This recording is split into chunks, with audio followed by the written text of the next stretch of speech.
Hello, everybody. Welcome to the Anthony Peake Consciousness Hour, slightly delayed. I have an alter ego. I call myself Pinocchio, and Pinocchio is this character that seems to make mistakes when they don't need to make mistakes. And one of the mistakes I just did now was losing the first 10 minutes of this wonderful live production because I pressed the wrong button.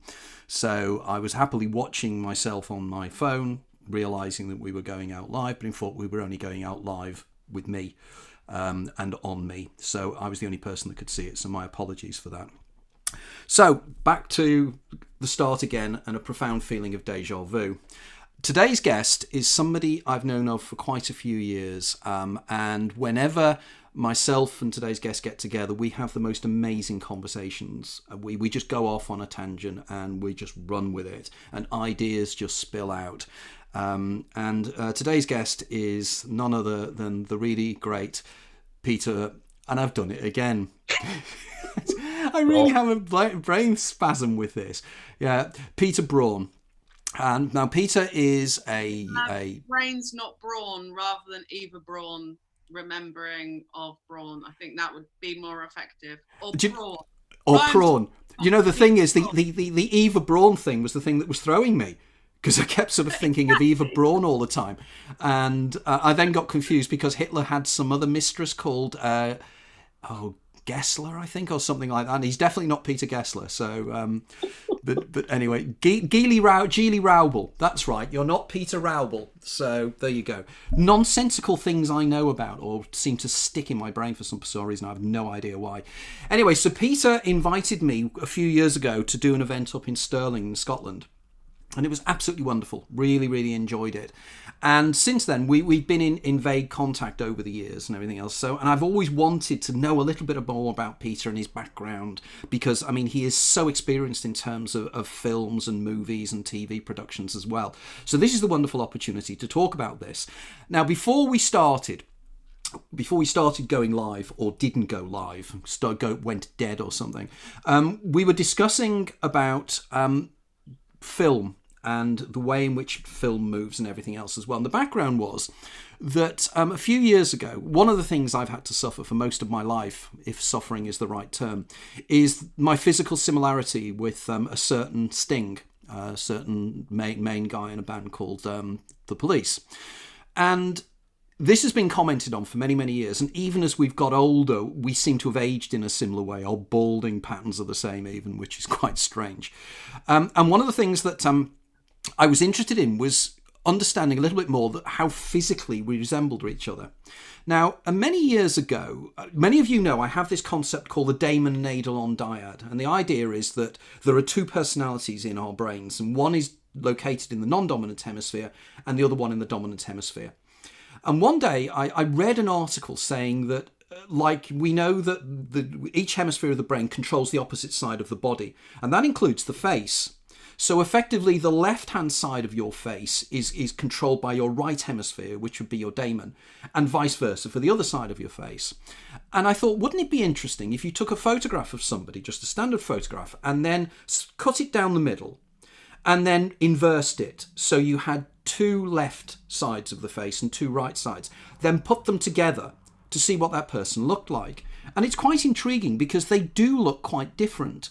And I'd argue that this is a photograph of your daemon and this is a photograph of your eidolon. And in fact, if anybody's out there wanting to try this, it would be really good on Facebook wall or on Instagram to post these images of yourself just to see how different you look.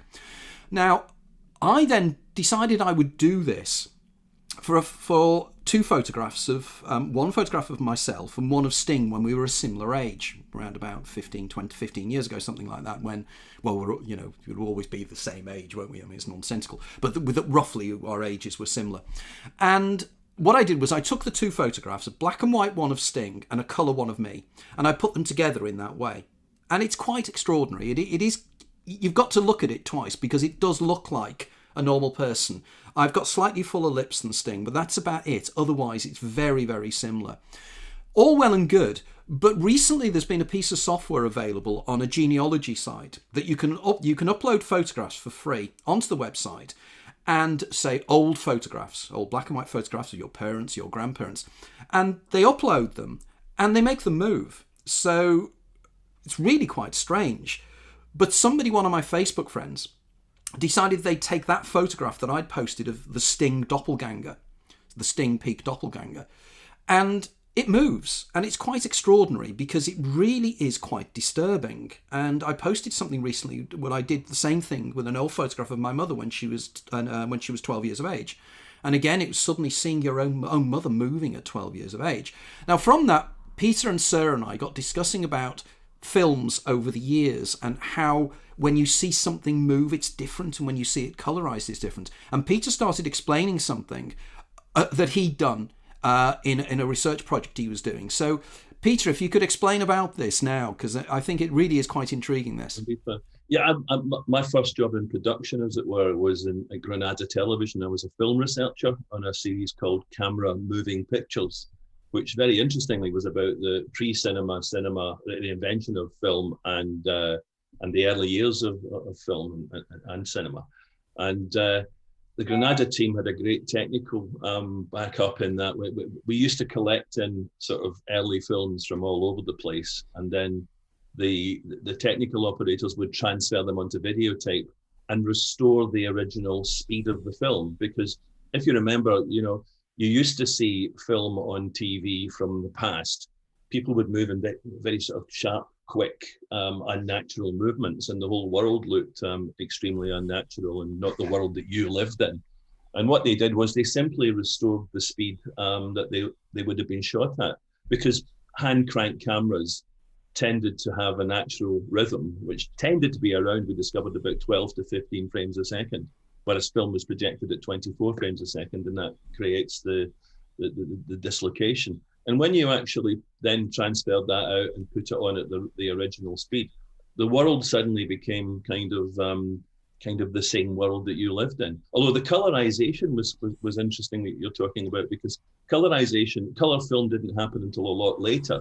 And a lot of the early color films you would see from guys like Georges Méliès were actually hand painted, frame by frame, by a factory full of women, and it was always women who did that job of colorizing the frames. And there are some fantastic films like Le Royaume des Fées, the Kingdom of the Fairies, is a colorized film from Méliès that I think you can see on YouTube, and that wasn't shot in color film. That was done color by color by a bunch of women working in factory conditions. Because it's intriguing, isn't it? Because as soon as you see old film when it looks like real people, your association with the past becomes far more tangible.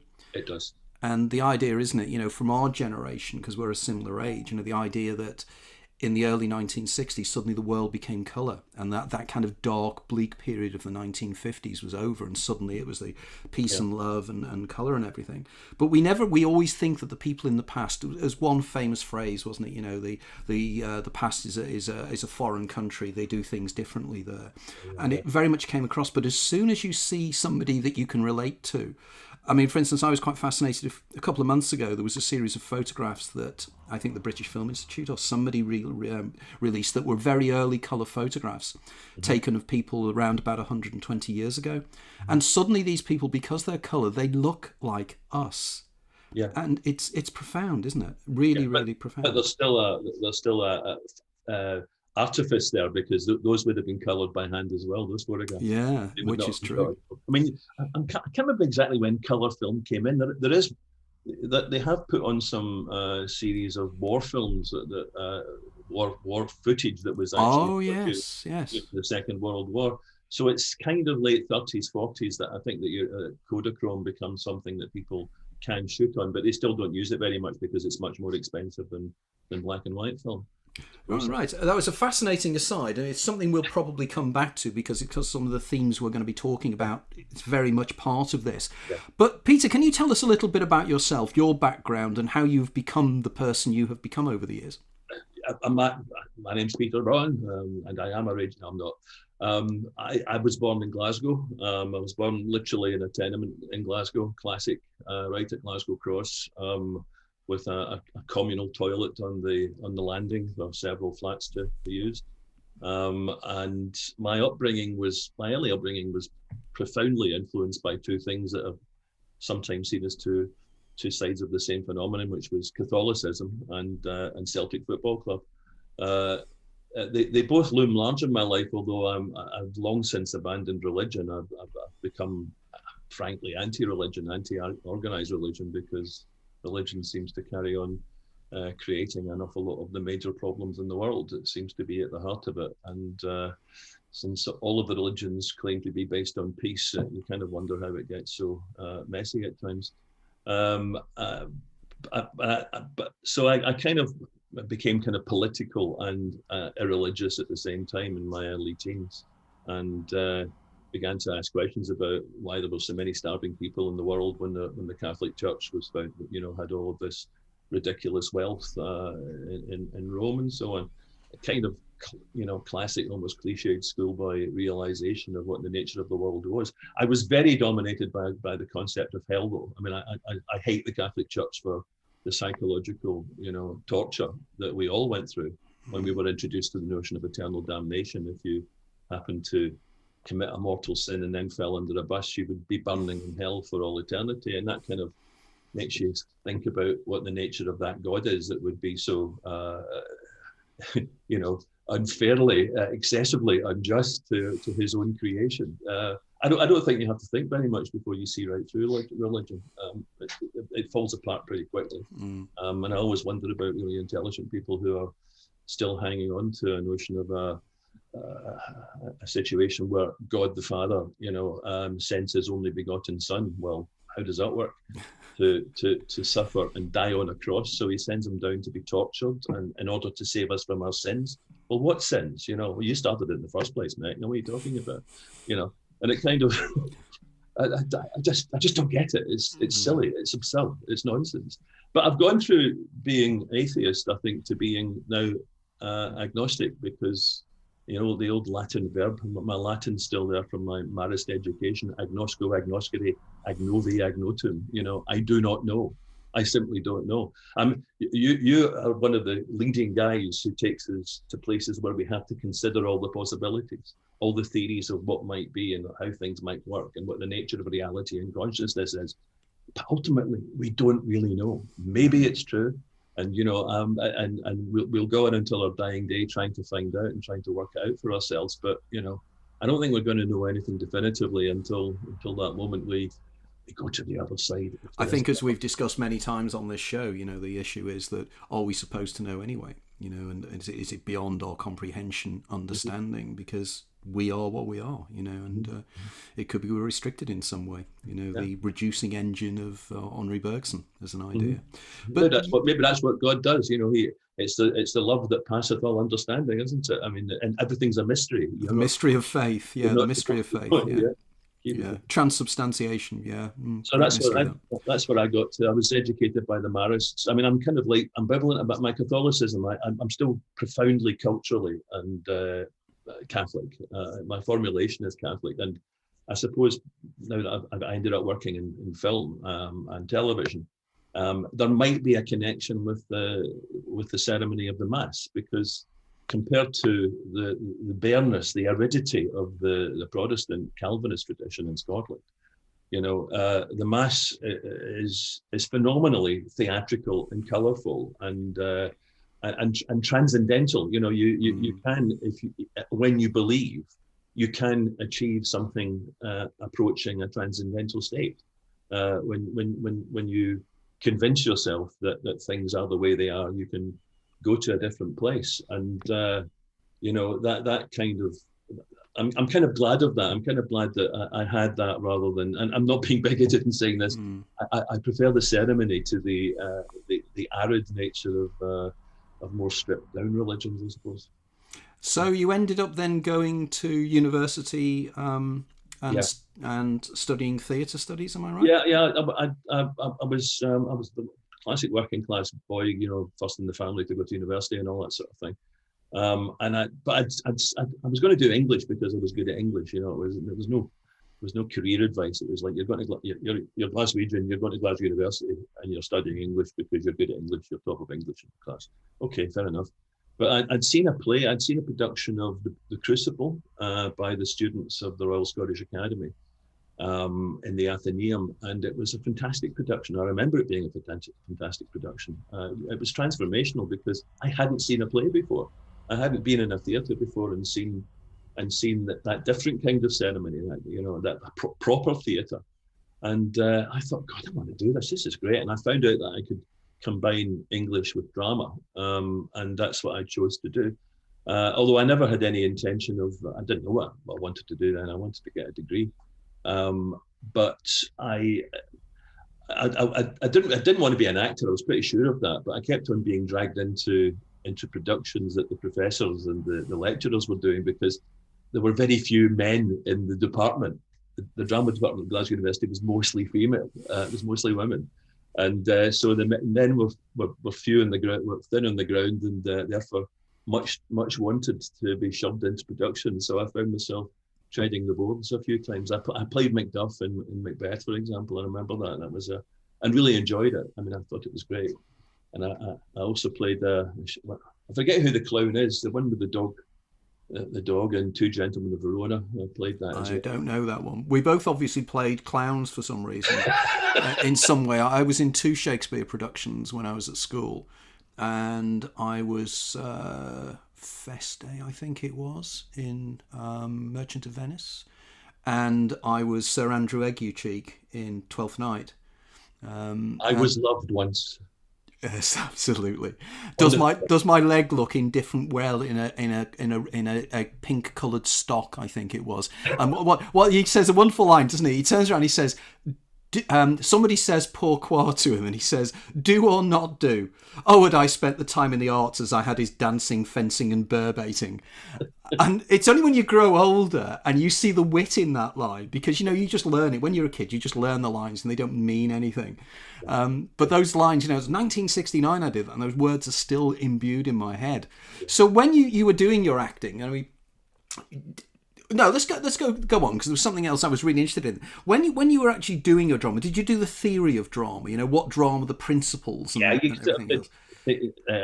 Theatrical history and theory, and you studied Greek theatre and Roman theatre and so on, and looked at the practical side of it. So I can't even remember now. I would probably do really bad on Mastermind if I had to do theatre as my subject, but we were doing that and we were learning stuff, and it was close enough to, obviously it totally overlapped with English, so it was a good combination. And I was terribly excited at the idea of going to university, because my mother died when I was 13, and from the age of 13 I couldn't wait to get out of the house because I had a very bad situation with my father.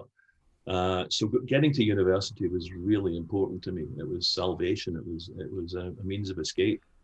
I think for most of us working class kids at that time, getting to university was the be all and end all. And once we got to university, we just went mad because we didn't actually realise that we had to do a degree. Yeah. You just grew your hair long and did lots of things and went crazy, and then suddenly, oh my God, I'm in my 3rd year, I've got a degree to do. It was the time of the counterculture as well. So we were, even at school, I remember I was a bunch of us who were interested in things like, music. I was more interested in West Coast music than British music. American West Coast music. Yeah, same with me. More interested in the bands that the Beatles influenced than the Beatles themselves. I was that kind of guy. And we used to sell International Times and Oz in the playground at St. Really? Really? You were selling Oz? Yeah, absolutely. The school kids edition of Oz you sold as a school kid. Whoa. I think that didn't go down very well. No, it didn't. No, it wouldn't, would it? Since it became a court case not shortly thereafter. Do you know, funnily enough, as a very quick aside here, one of the things that's always fascinated me is as to why there's an awful lot of bands around the Glasgow area that particularly took that kind of really fantastic West Coast style music that we both love. I'm thinking of bands like Teenage Fan Club, and there was another band that I really, the Cosmic Rough Riders. Yeah, I don't know their stuff, but I know of them. Yeah, it's just magical, and it's why it is that Glasgow seems to be able to do that so well. It's clearly massive influences there. Teenage Fan Club particularly were a band from Bellsill in Lanarkshire, all Celtic bands, I have to tell you. And they sort of they're a half generation later, but they're rediscovering the sort of jingly jangly guitar of the West Coast sound, and really nice guys as well. I have to say. And Glasgow's always been very strong in music because, again, I think music's something anyone can do. You don't have to have money or power or connections to do music, and that strand, I suppose, comes partly from the Irish music tradition, and it coalesces with the Scottish folk tradition as well, and produces great syntheses. I mean, I'm still a fantastic fan of the Incredible String Band. Oh yeah, the most hippie band of all time. And I actually think if you're interested in spiritual stuff, if you're interested in spirituality and so on, put on The Hangman's Beautiful Daughter and sit down quietly and listen to it, and it will take you to another place. Is that the one that has the weird song about the cloud? Some little cloud comes down and floats. You think about how sweet to be a cloud floating on high. Yeah, because they were. Was it Mike Heron? Was it Mike? Who was Mike Heron and Robin Williamson? And Robin Williams, yes, Robin Williamson. Yeah, because I had a few of their albums, and I like them, but I found them a little bit whimsical sometimes, but sometimes incredibly powerful. Yeah, no, you're quite right. I think I think it's kind of fallen into place now. If you saw The Boat That Rocked, which was a movie based on the pirate radio show, I did, yeah. I saw that. Do you remember when the boat's going down and the hippie DJ's floating through the water, and he's trying to get one album?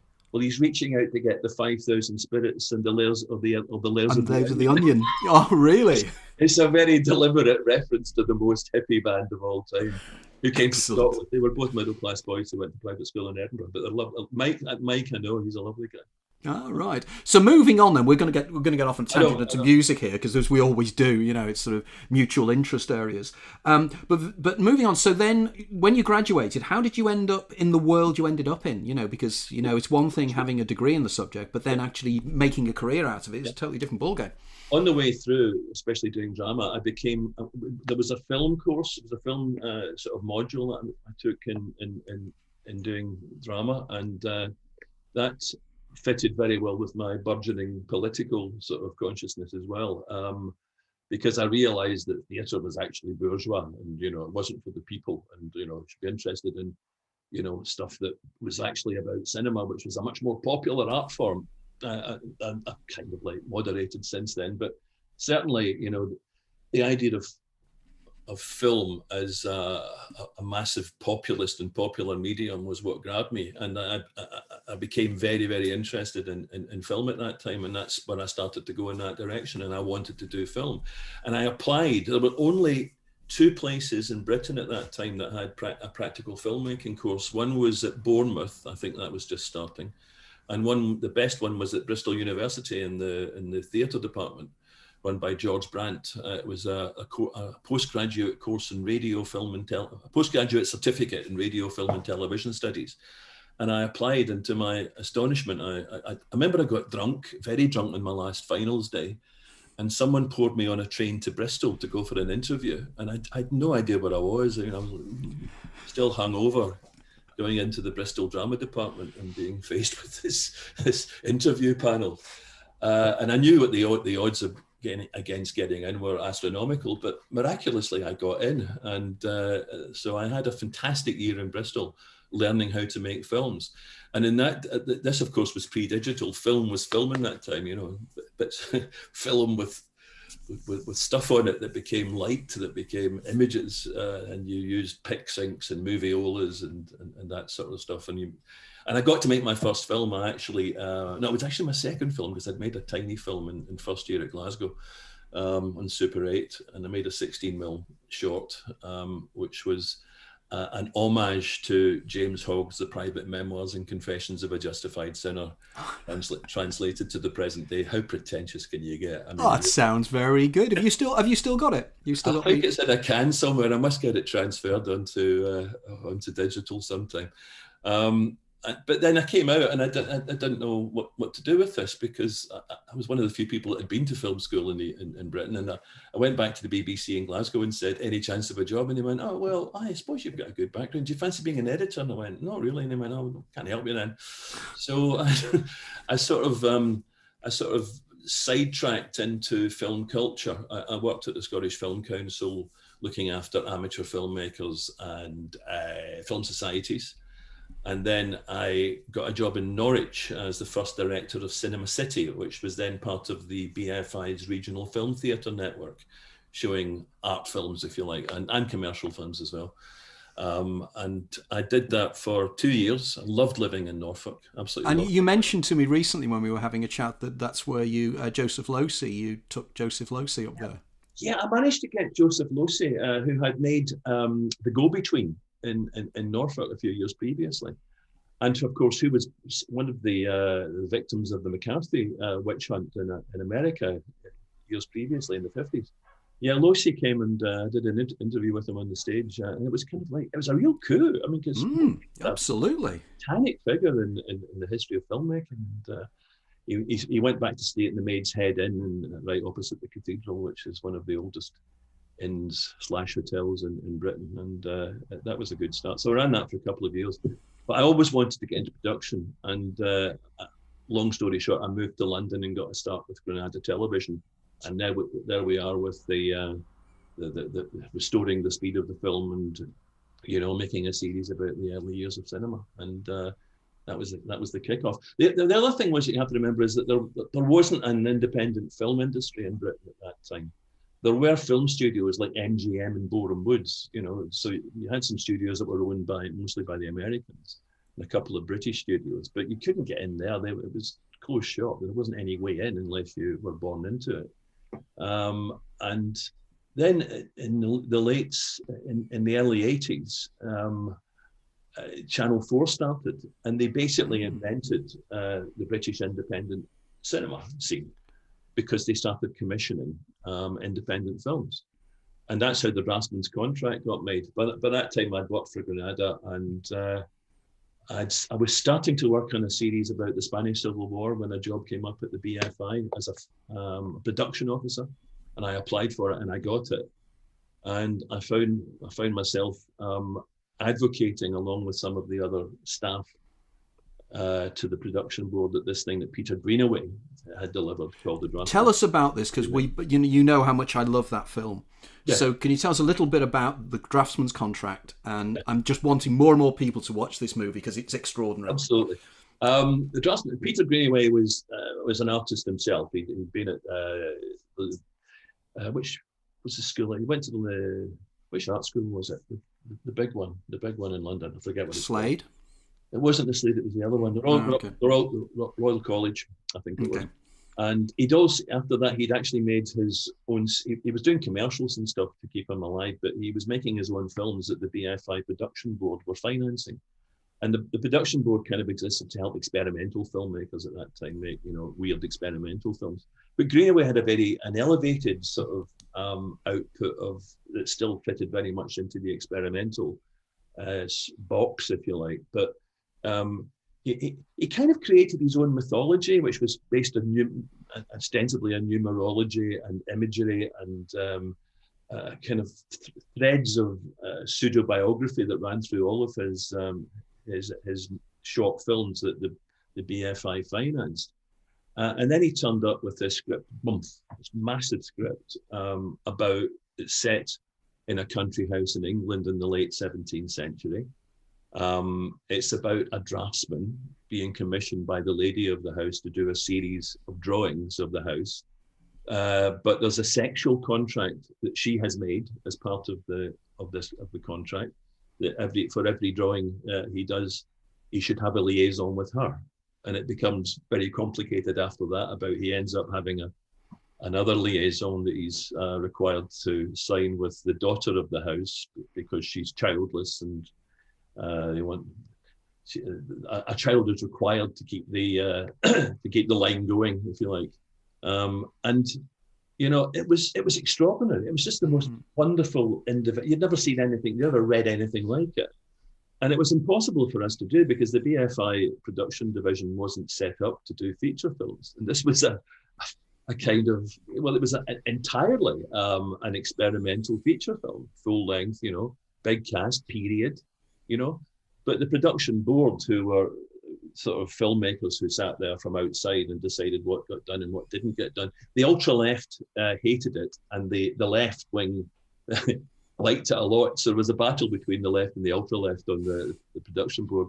And all of the department, us, the officers, were all arguing for it. And I argued for it so strongly, it was given to me to do. It was never budgeted. It was given £171,000 to make this film, with no consideration of how that might happen. It's the only film ever that actually literally to the penny doubled its budget. It eventually cost £342,000, which in itself is a miracle, because it's such a fantastic, it's such a visual film, and it's such a clever film.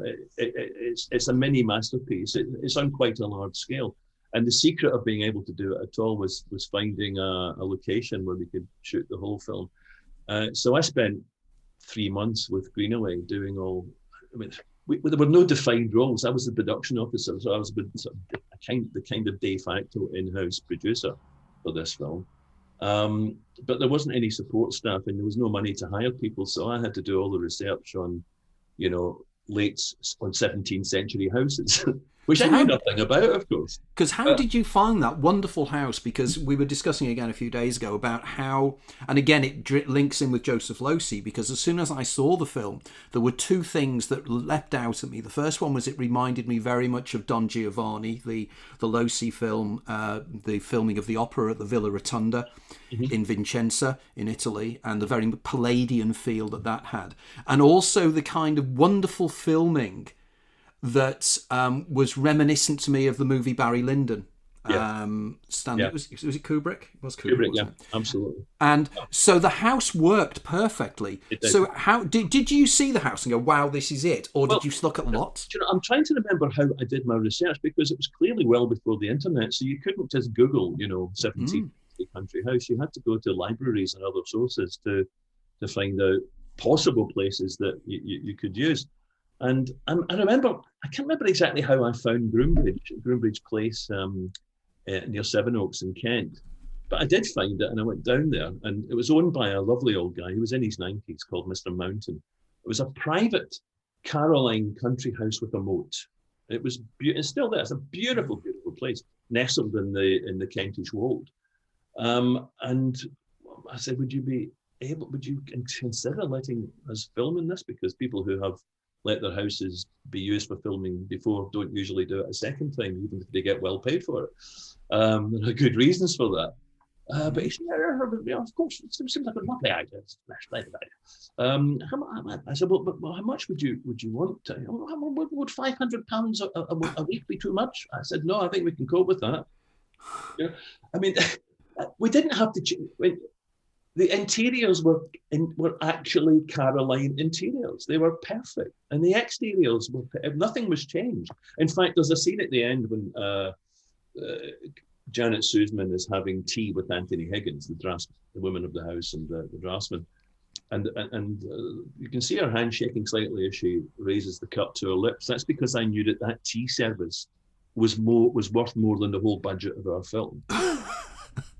God, it was bizarre, but we got away. I mean, Greenaway, being perverse, because he is perverse, didn't want to go to the house. It was too obvious. So, you know, we spent a lot of time going around various elaborate houses that we didn't have access to or anything. He wanted to go to Stanway in Gloucestershire, run by Jamie Needpath.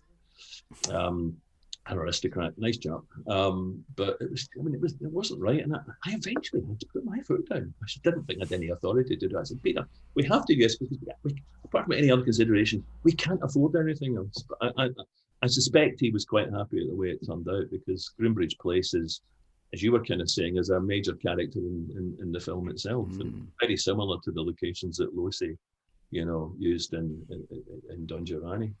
because some of the imagery still sticks to me. I saw it in an art cinema in Oxford Street that I used to go to on a regular basis in the early 1980s, once a week, myself and my then girlfriend Anne. The Academy. The Academy, and it was wonderful, wasn't it? And I saw all of the French, a lot of the French films, like the Eric Romer films, and Céline et Julie vont en bateau. Absolutely, yes. And was it Claire's knee? Le genou de Claire. And, oh, come on, we'll keep going with the aviator's wife then. La femme de l'aviateur.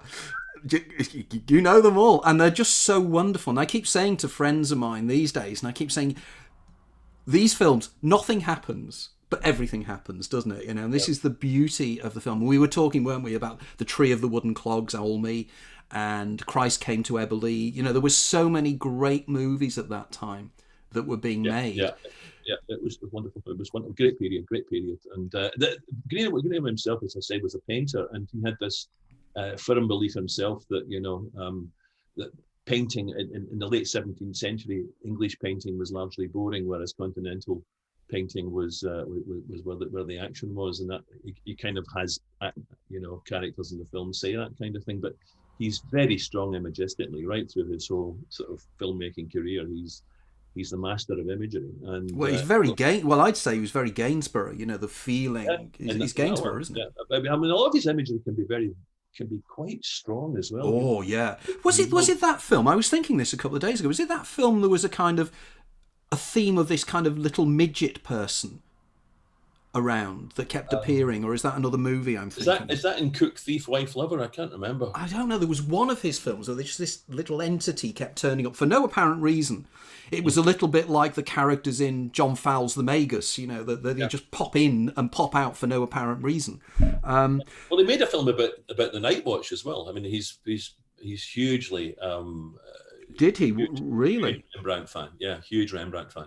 That was probably one of his major influences. Because the chiaroscuro that he uses in a lot of it, because he used candlelight an awful lot, didn't he? Yeah. So he had the light and dark, the kind of Caravaggio-esque feel as well. That was a bit out of its time as well. One of the reasons we could afford to make such a spectacular film was that Curtis Clarke, the cinematographer, was very much an advocate of a format called Super 16, which gave you a bigger negative area, and you could blow it up to 35 for exhibition. It was, you were able to use candles and get away with it in a way that would have been difficult with just 16mm film. So I know that sounds horribly technical. No one shoots on film anymore. Why should anyone know about this? Because he did the scenes with where they're eating and the candles. Yeah. It's extraordinary in that film, isn't it? You remember the scenes and the light, his use of light. I wonder if any of the people who are looking in today are going to search this film out and watch it now on your recommendation. I certainly hope so. So moving on. So what did you then do? So then you had your work with Peter Greenaway, and then. Yeah, I mean that was. I found refuge in television. I mean, I'd been a researcher at Granada, and I eventually managed to get into the BBC, into the drama department, which was the other place that you could hope to make what you would call films, because they were still making films either on film or on tape, at that time in the late 80s. So I got a job as a script editor, which was a sort of the normal route to becoming a producer. I was part of an intake. Again, competitive interviewing, and I was surprised to get it. But the BBC being the BBC, it was very weird. There was a bunch of us all hired on the same day, and they gave us an office, and the three of us sat in this office for a week, and no one came to say, here's what you do, and no one ever did come. So we had to work it out for ourselves. What am I here to do? What are they paying me to do? I don't know. Really proud in the corridors and say, that's my dream job. Go on, Sarah. Sorry, Sarah? That would be my dream job. That's perfect, isn't it? Which one is that? Which job? Just not being told what to do. Well, yeah, but you get bored after a while. We thought we'd better justify our existence here, because I think we're getting paid. Maybe that's the logic. They wait for you to do something because eventually you'll do something. Eventually, nothing makes any sense. The Germans don't have road signs apparently, and it makes everyone sensible on the roads. Really? Apparently so. There you go. Now we found ourselves prowling the corridors and going, "Excuse me, are you a producer? Are you looking for a script editor by any chance?" And I found myself eventually getting attached to a producer. But I was only there for about a year, and before I got approached in the bar by Bill Bryden, who used to be one of the major figures in the National Theatre, a Scottish guy called Bill Bryden, again from a very working class background as that happens, who'd done a lot of good stuff in the theatre. And he was a writer as well. He wrote plays as well as directing them. And he'd got the job of being head of television drama at BBC Scotland, who hadn't done much. Well, they were kind of expanding their activity in that area. And after just a conversation over a drink, he said, "Do you fancy coming back to Glasgow and working for me in Glasgow?" And I went, "Aye, that sounds like, well, to do what?" And he said, "Well, John Byrne is writing this series called Tutti Frutti." And I said, "What? John Byrne?" Now, I don't know how many people looking in know who John Byrne is, but in Scotland, he's kind of like, he's the Renaissance man, because he is a fantastic painter, really, really phenomenal painter, and he's a writer. And he wrote a lot of stage plays, the most famous being a trilogy called The Slab Boys, which was set in a slab room in Paisley, in the where they made paints, and the Slab Boys were the guys who mixed up the powders and so on to make different shades of paint. And that's what John did before he got into art school as a lad. So this was a trilogy about, again, working class guys and women, in a working class situation. It became phenomenally famous in Scotland, and they eventually made a film of it. Not a very good one, but a film was made of it. But John had been commissioned on a fag packet he was having lunch with Bill, and Bill said, "You fancy doing something?" And John said, "Yeah, what shall I do? I'd love to do something." And Bill said, "Do you remember that band called the Pathfinders? They were big back in the 60s, but then, I think they're still going, but no one really knows, anything about them anymore." He said, "What about doing something like that?" So John went, "Yeah." So he came up with the Majestics. The Majestics were on their 25th anniversary tour of Scotland. And Robbie Coltrane plays the male lead, and Emma Thompson played the female lead, Susie Kettles. And it was a sensation. The BBC Scotland had never had a single main BAFTA nomination before, and it got 13 BAFTA nominations and 6 awards. And it was really transformational. Well, it was extraordinary, wasn't it? The Tutti Frutti was extraordinary. I mean, it stood out massively, and it became a huge cult TV series. A bit like Peter Greenaway. I mean, John had his own mythology, behind. He was very much, going to art school. In his day, he was into American culture, American music, American clothing, and those themes are very strong in his writing, and are very strong as well in something like Tutti Frutti. He returns to that, and that sort of slightly looking back, slightly nostalgia. It was nostalgia with a very hard edge that John was interested in, and a lot of smoking, and a lot of pies. He's very interested in food. He is a militant smoker still, even though he's hitting 80 now. But a real genius. So it was. I mean, I'd seen. In fact, there's an interesting story about how I got the job. Well, I hope it's interesting.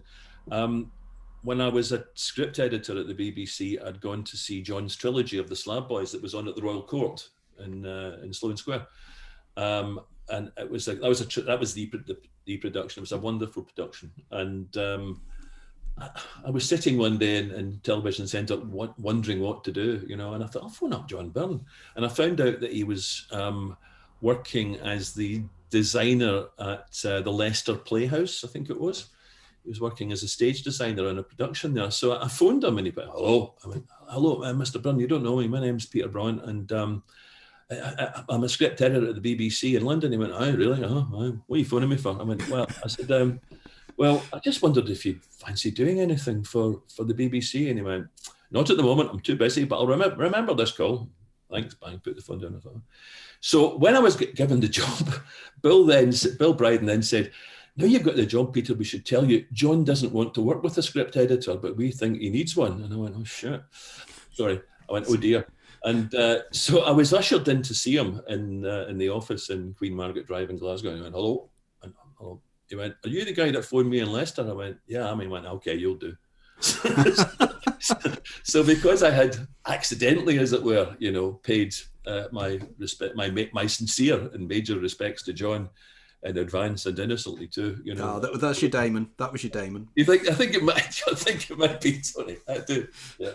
So that was that was Tutti Frutti, and then I produced his next series, which was called Your Cheating Heart. Again, my musical background. It was rock and roll, then Tutti Frutti, and then it was country and western. Yeah, who was in your cheating heart? I remember Tilda Swinton. Oh, that's right. Yes. John Gordon Sinclair from Gregory's Girl. Yes. Man on the Planet. Yeah, and that was a Tutti Frutti had its dark side, but Your Cheating Heart was darker. I think it's probably a better show.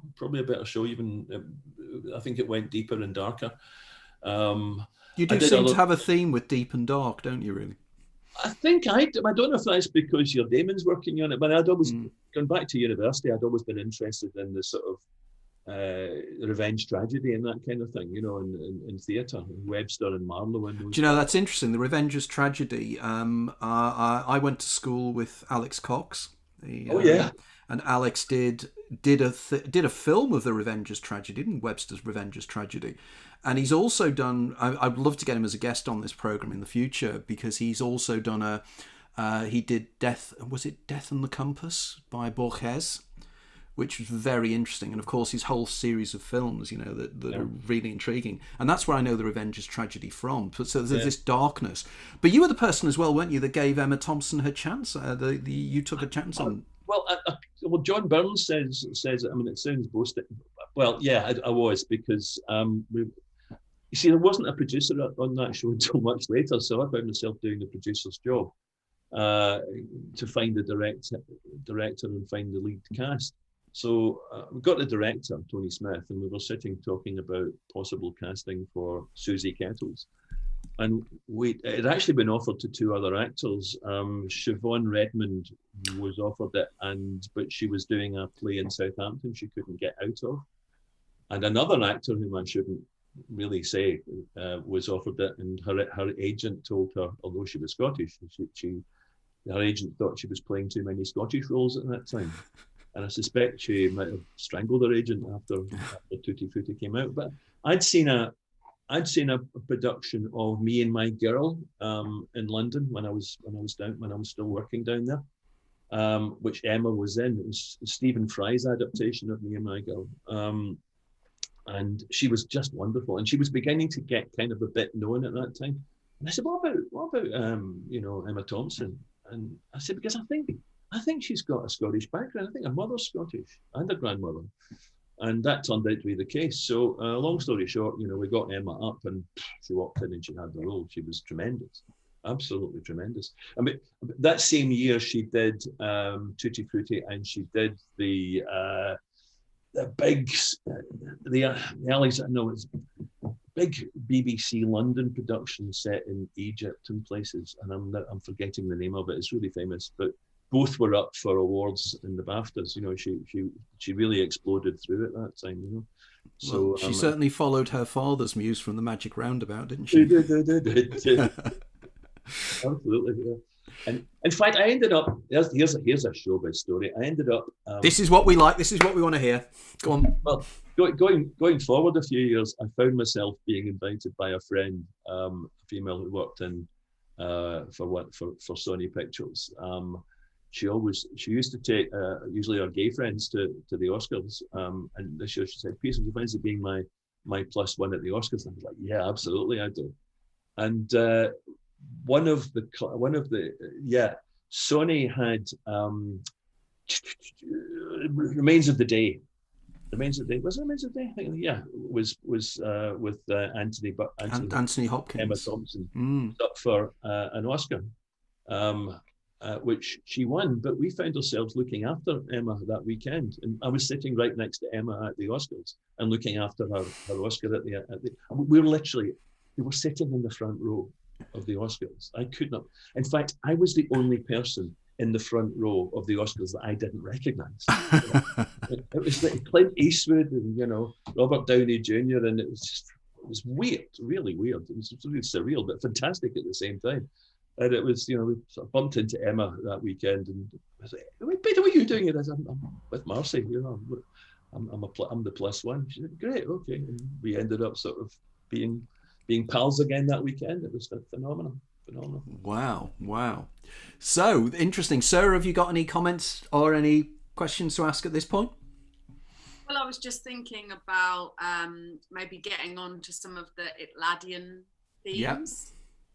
Around the films, and I think we always have this conversation about how films and fiction are the best way to put across some of these weirder ideas, because they really get into people's imagination, and actually they're more likely to absorb something like this. Like, you look at the effect that a film like The Matrix has had on conspiracy theorists or people that are considering alternate realities. It's quite fascinating, the deep impact that films can have in this regard. And I think that films do create the culture that we live in, and depending upon the kind of environment of films and media that we see, it shapes and changes our culture. So what do you think about your Itladian themes?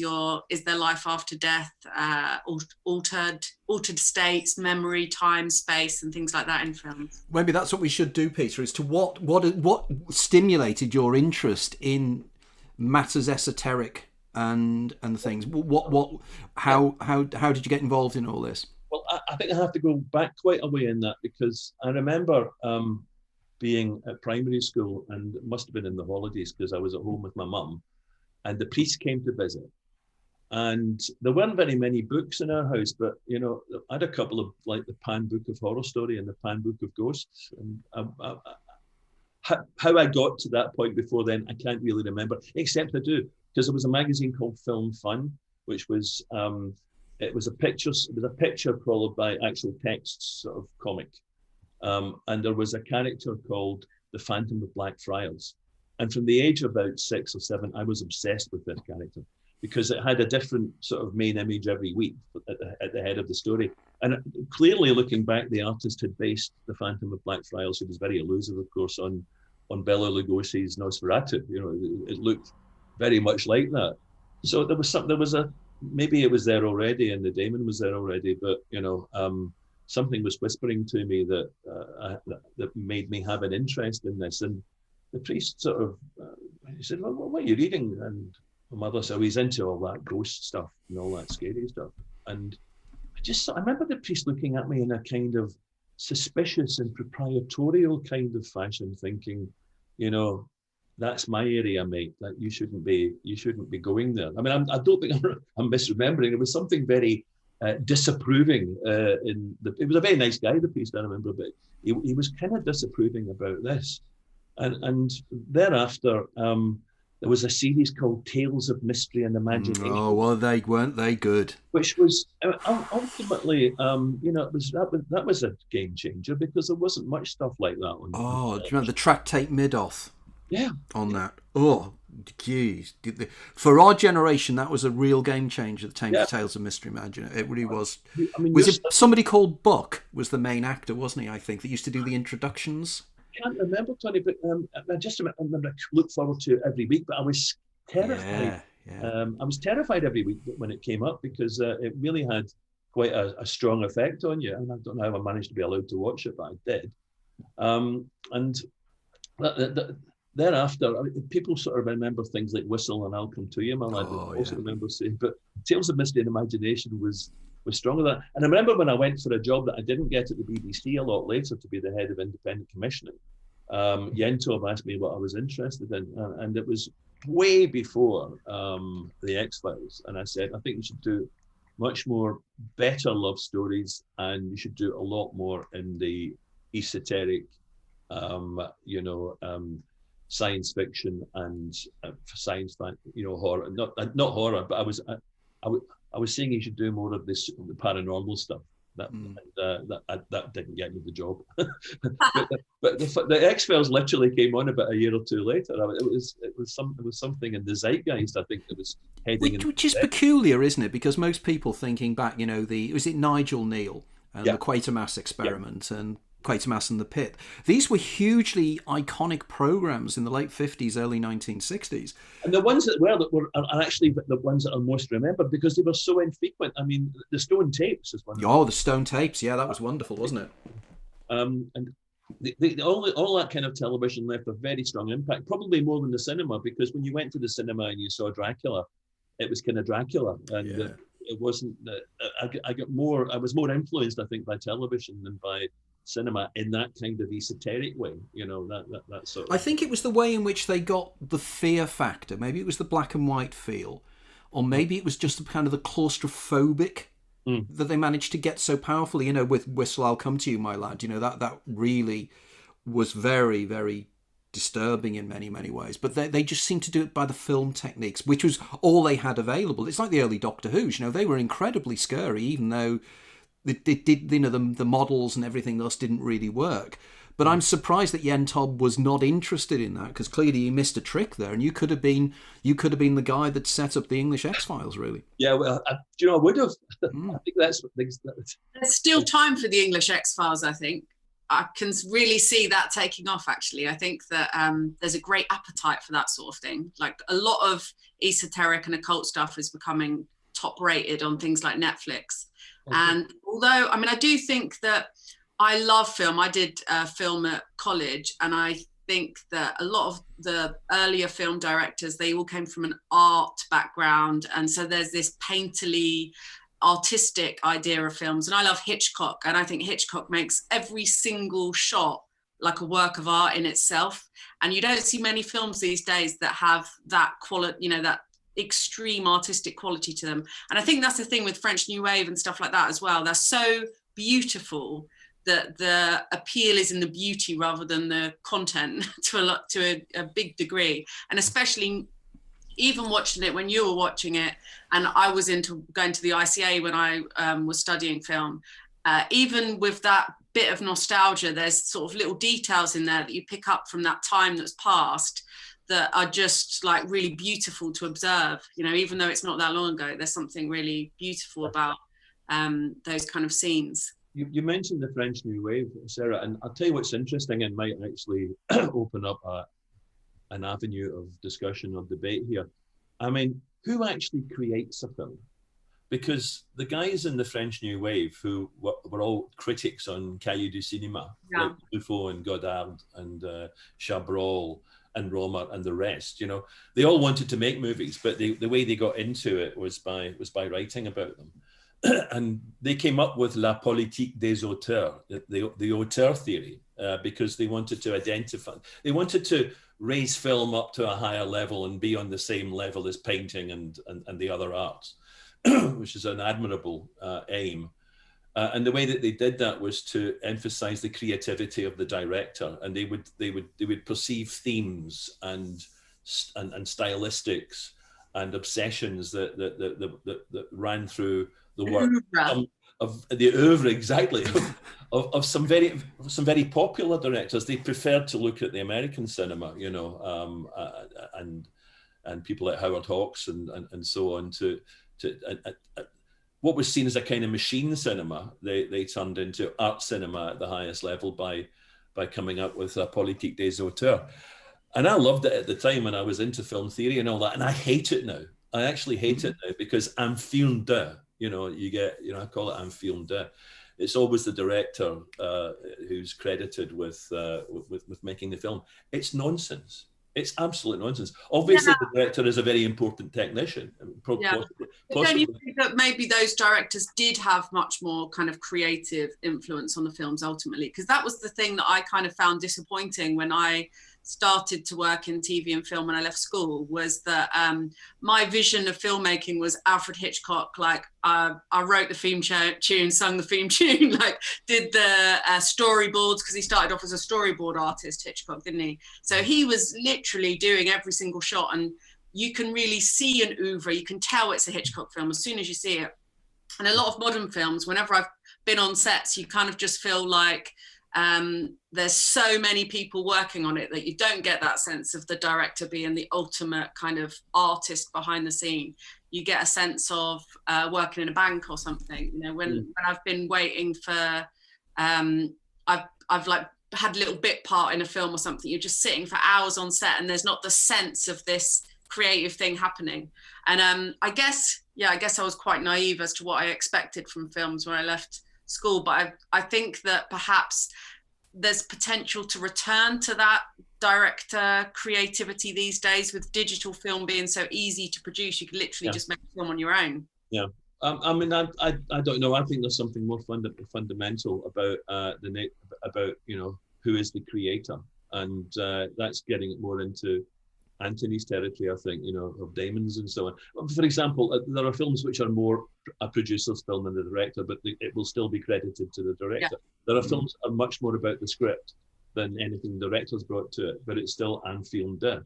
And that is kind of, you know, it's kind of annoying if you're a producer, because you can spend 10 years making a film and no one's going to remember your name. And that's a bit of a shame. I mean, I'm not personally complaining about it, but I think it's marketing. Ultimately, it's marketing. I mean, putting the director up there above the title, you know, when script writers almost never get mentioned, and they're the ones who really, you know, I do think about script writing, and I think about how someone could direct a film based upon a book, but then, like you say, take most of the credit for creating the film, but the film idea is definitely come from the writer. I like Stanley Kubrick's Lolita, I think is really interesting, because Vladimir Nabokov did actually write the script for that as well. But one of the weirdest things I find about that film is that it's black and white. And to me, Lolita is just pure color. The whole film is literally about color. And I find it very interesting that Stanley Kubrick decided to make it black and white. Maybe he did it on purpose. Well, I'm sure he did do it on purpose. That's extraordinary. I didn't you know, in my mind's eye, it's in colour. Yeah, that's a very, very interesting point. That's the Mandela effect, isn't it? Yeah. Maybe that was his intention. Yeah. Maybe the poster's in colour. Maybe you're thinking of the poster. Maybe, yes. Because I always think one of my favourite, I've said this before, my favourite pieces of alliteration are later light of my life, light of my loins. Trip it 3 times down the tongue, Lolita. Just amazing, because Nabokov was such an amazing writer.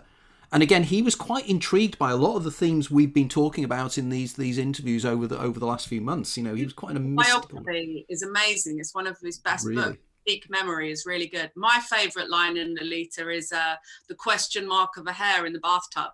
I think that's brilliant. Wow. And it's genius like that, isn't it? Now, funnily enough, one of the people that approached me when ItLad first came out was Professor Michael Marr, who was at Princeton University, and he was an expert on Nabokov.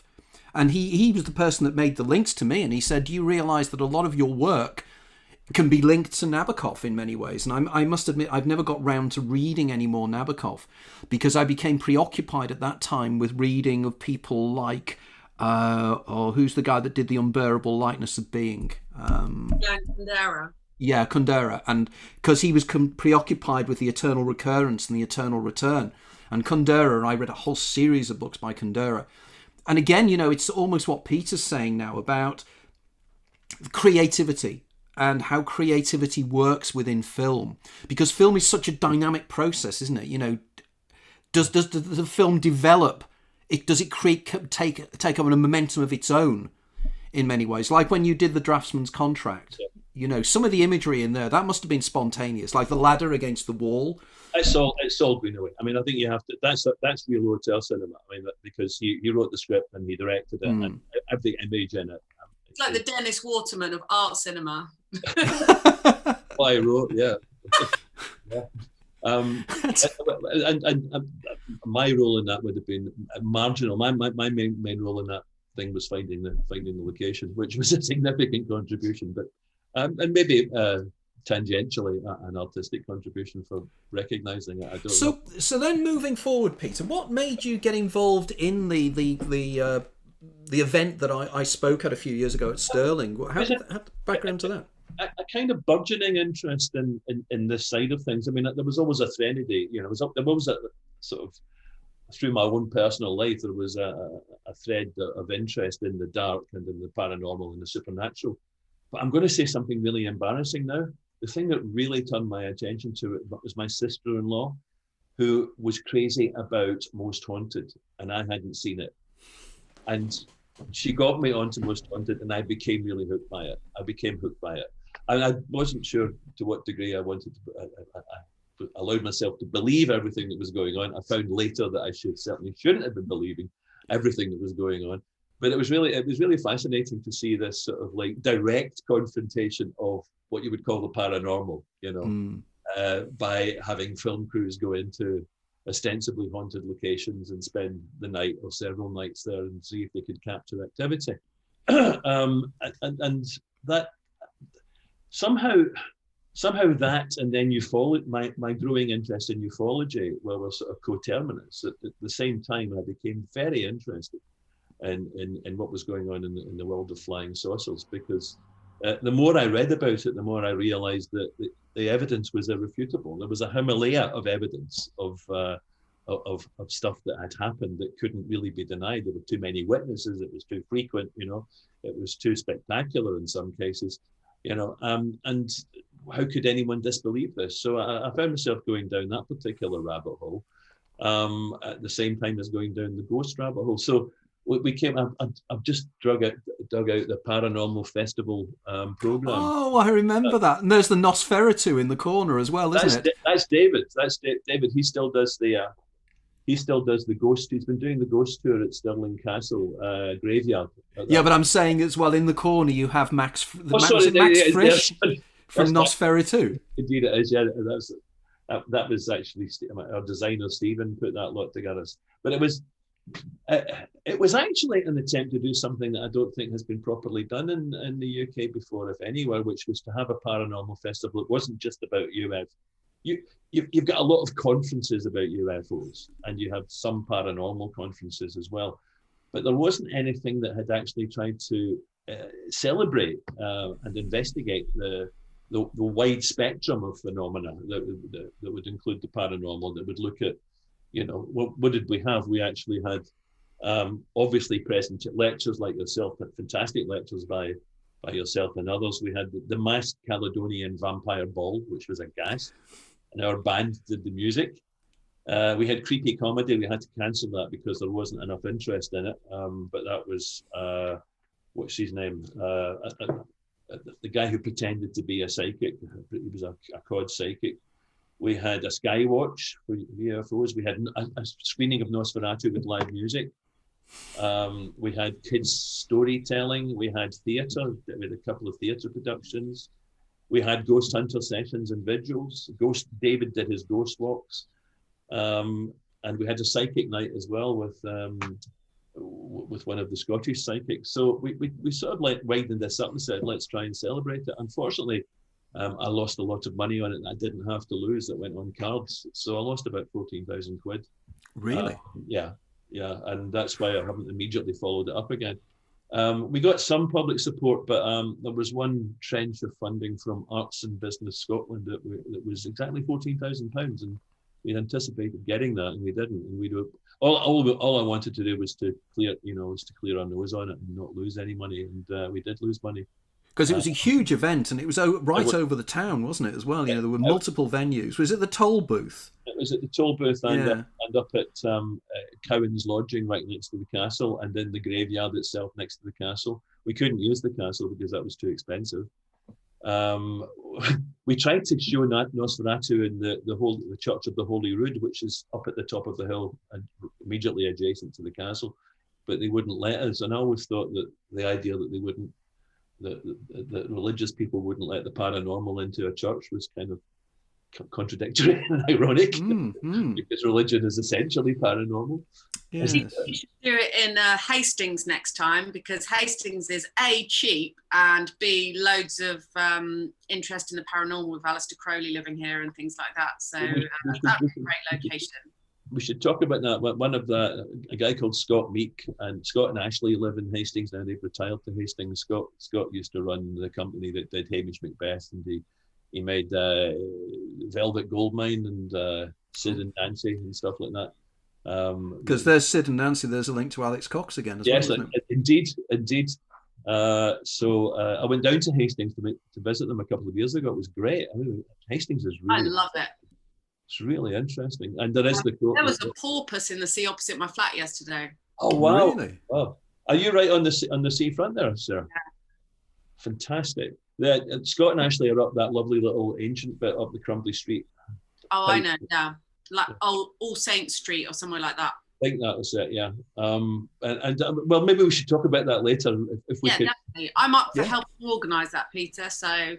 I think there's a sort of template for it, and frankly, I was over ambitious. I was trying to do too much, and it kind of ran away from us. But, well, we have been discussing getting together some kind of festival involving the people that have been involved in these talks, and these interviews, because the amount of interest that's been generated already, and it's like a huge Venn diagram, and the areas in the middle are absolutely priceless, so absolutely.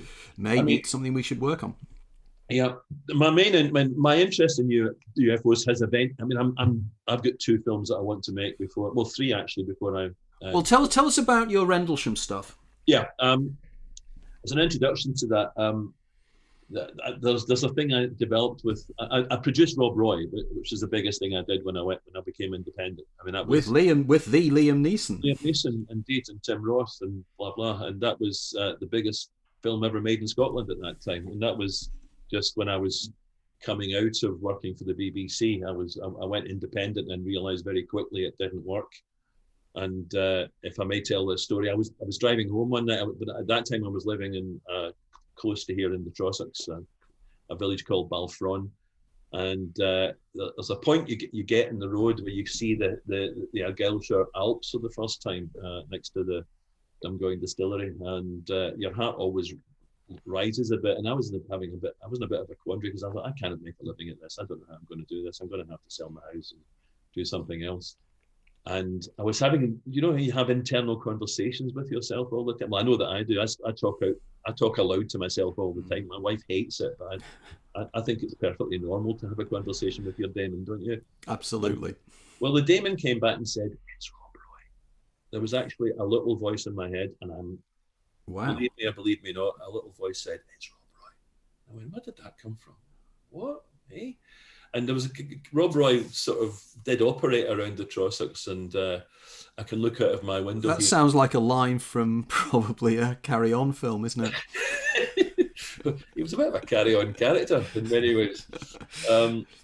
He was a big figure, and there had been a film made in the 50s with Richard Todd playing Rob Roy. So I stopped in the library in the village that night. There was a library in the village, and got several books out about Rob Roy. And I kind of vaguely knew who he was. And then I read the books and realised I didn't really know who he was at all. It's a fantastic story emerged. And a long story short, I got some money to develop it with Alan Sharp, who was another working class Scottish writer from Greenock, who ended up writing westerns in Los Angeles and living in Los Angeles. Olsana's Raid and The Hired Hand, and he did that. Yeah, Olsana's Raid. That is horrific. That's a horrific film. Yeah. So I mean, Alan used to write westerns when he was working at IBM Greenock. Doing a lowly job. He used to in his little flat where he had 2 kids and a wife, and the next thing, he then wrote a novel called A Green Tree in Gedda, which got picked up, won the Guardian Prize in 1967. And the next thing, he got an agent, and he was in Hollywood, and he had all these scripts about westerns, which his agent sold immediately, and he was making movies. So Alan was my hero. He was like someone I admired from afar, and ended up going down to New Zealand to persuade him to write Rob Roy, and he did. And the first draft he delivered was awful, and I had to tell him that. And in my house, sitting there going, "This doesn't work out," but giving him notes. But he then delivered a fantastic draft, and the picture got made. And it's one of those things that's literally impossible, because it was a studio. What was my dream? To make a studio picture. What was my other dream? To make a film in Scotland. Well, the two came together in Rob Roy. How did you manage to get the cast? Because you got quite an incredible cast for that. You need 3 things to make a movie. You need, in this order, you need a script, a director, and a cast. You can't. It's unusual to do it in a different order, because the script will get the director, and the director will get the cast.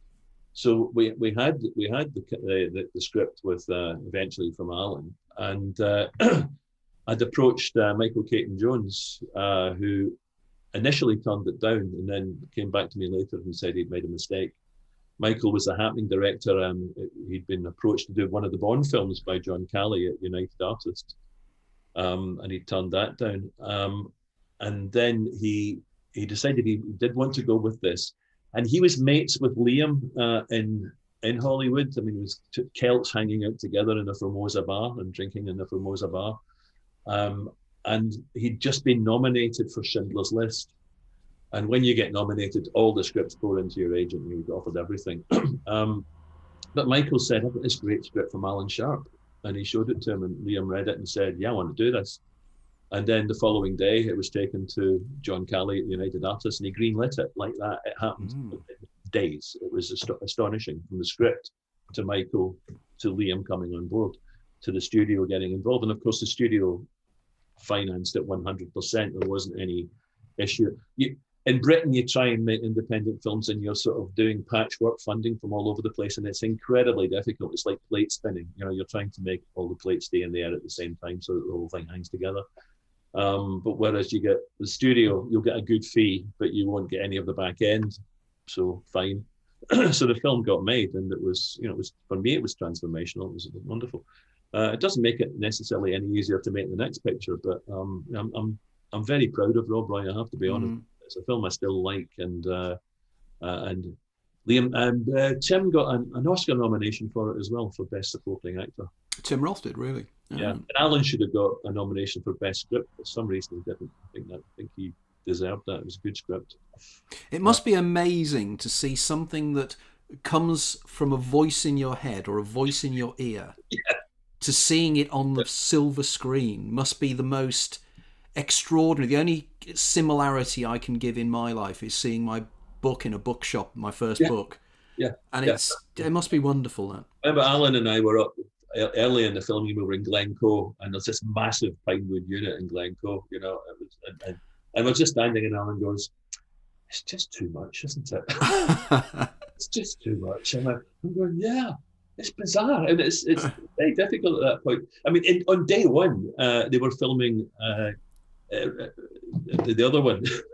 Braveheart was filming in the same glen in Scotland, in Glen Nevis. They went off to Ireland after about a couple of weeks, but for a short period, two massive pinewood units were filming in the same glen. I mean, you wait 100 years for a Scottish film to happen, and then two come along at once, you know, and they're shooting in exactly the same place. God, it's like London buses. I mean, at that level, it gets kind of surreal. It is surreal when it's happening at that level, and you're going, I don't have to worry about this falling apart because they're paying for it, so that takes away a lot of the worry, but you're still concerned about the thing being as good as it can be. And I spent most of my time in the early part convincing Tim Roth that Michael wasn't making his performance too large, you know, wasn't pushing him too high. And I said, no, I'm watching it, it's great, it's fine, it's good. So that was a way through to talking about, you know, what I'm doing now. And, you know, I'm focused down on three projects. One is the Christopher Marlowe project that Alan and I, Alan's no longer with us, sadly, God rest him.